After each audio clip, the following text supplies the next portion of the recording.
Now, a lot of people wouldn't have come across this strategy. And so the way this works typically is that you don't keep buying. You buy and then you stop or you slow down and you let your property portfolio grow over a number of years, almost like 15, 20 years. Okay. And what you want to do is you want to basically keep growing your property portfolio through manufacturer returns, through, capital appreciations, manufactured appreciations. You use your personal income to pay a bit of your debt. You use superannuation to pay a bit of your debt. You sell maybe one property to bring your debt down. But what you're trying to achieve is a bigger asset base. That's what you're trying to do. You're not focusing on number of properties, you're focusing on a bigger asset base. Okay. And so how does this work in real life is typically what you're doing is you're growing your asset base to a level where you can use that asset base to leverage more equity out of that property portfolio. Okay. Understand that an average property portfolio, and let's talk about, high net worth property portfolios. Let's talk about $1 million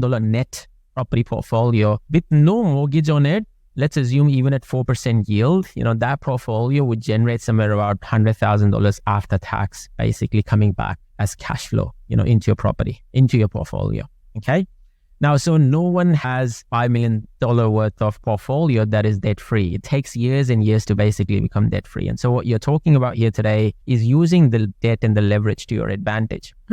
So what you've typically done is, you have basically held on to a property portfolio, which is say 5 million worth over 10 to 15 years. Okay. And that portfolio might be 2 million and it's grown to 5 million over 15 to 20 years. And your LVR is typically dropped from say 80% to say 40 or 50%. Okay. Now at 40 or 50% LVR, typically this property portfolio is probably neutrally geared, or you're paying down a P&I on it and you're comfortably holding on to it. What you're now doing is you're going and taking this portfolio back to the bank and you're saying to the bank, I have $5 million worth of assets in my property portfolio. This property portfolio sits at 45% or 50% LVR. I have a bit of cash comes from this property portfolio. Can I get access to $100,000 in equity? Okay, this is refinance that and the bank would give it to you. If you've got certain stability. Yes. Even if you have, because for $100,000 to get it from the bank as refinance, you don't need a lot of cash flow coming in from your property portfolio, right? And so even if it's a small cash flow coming in from that 45-50% LVR property portfolio, the bank would give you the $100,000.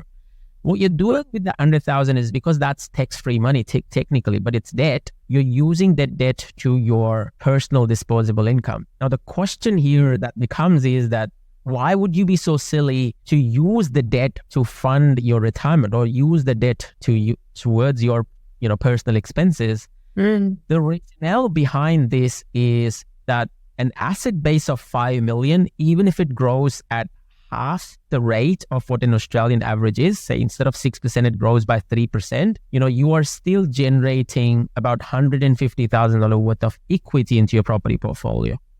If you are meeting Australian average, you are generating almost $300,000 worth of equity in your property portfolio every year.